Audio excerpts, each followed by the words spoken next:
নমস্কার বন্ধুরা, দেখছেন হাওড়ার ব্রিজ। কারিগরি শিল্প সুষমায় সমৃদ্ধ হাওড়ার ব্রিজ 1943 খ্রিস্টাব্দে উদ্বোধন হয়। এর আগে এখানে ছিল পন্টন ব্রিজ বা ফ্লোটিং ব্রিজ, যেটি 1874 খ্রিস্টাব্দে নির্মিত হয়।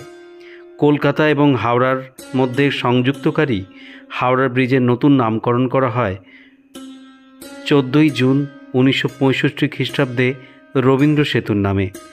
ভারত তথা এশিয়ার প্রথম নোবেলজয়ী সাহিত্যিক রবীন্দ্রনাথ ঠাকুরের 1961 খ্রিস্টাব্দে জন্ম শতবার্ষিকী স্মরণীয় করে রাখার জন্য 1965 খ্রিস্টাব্দে নতুন করে নামকরণ করা হয় রবীন্দ্র সেতু।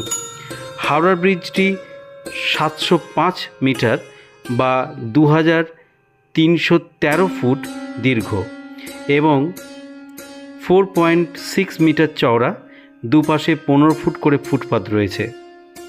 হাওড়া ব্রিজের উচ্চতা হচ্ছে 82 মিটার বা 269 ফিট।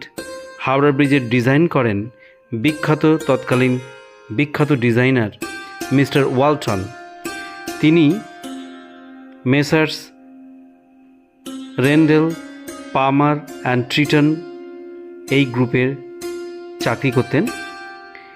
এই ব্রিজটি কনস্ট্রাক্ট করেন বিখ্যাত কনস্ট্রাক্টর তৎকালীন সময় Brathwaite, burn and Jessop construction company. যদিও এর কাজ শুরু হয় 1936 খ্রিস্টাব্দে এবং শেষ হয় 42 খ্রিস্টাব্দে, উদ্বোধন পিছিয়ে যায় কারণ দ্বিতীয় বিশ্বযুদ্ধ চলাকালীন জাপানি আক্রমণের ভয়ে উদ্বোধন পিছিয়ে দেন তৎকালীন ব্রিটিশ শাসক।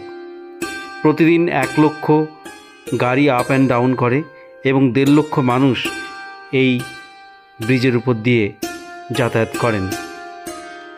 এবং এই ব্রিজটির বৈশিষ্ট্য হলো এখানে যে স্টিল ব্যবহার করা হয়েছে, টাটা স্টিল কোম্পানি ট্রিস্ক্রন এই স্টিল সরবরাহ করেন। এবং এই ব্রিজটি তৈরির ক্ষেত্রে যিনি চেয়ারম্যানশিপ পালন করেছিলেন এবং যার বক্তব্যে সাসপেনশন ব্রিজ তৈরি হয়, তিনি রাজেন্দ্রনাথ মুখার্জি, আর.এন. মুখার্জি, যার নামে রাস্তা রয়েছে। এবং এই ব্রিজ অন্যতম বৈশিষ্ট্য হলো এই ব্রিজে কোনো নাট অ্যান্ড বোল্ট নেই এবং এই ব্রিজ তৈরি হতে 25 মিলিয়ন পাউন্ড খরচ হয়েছিল।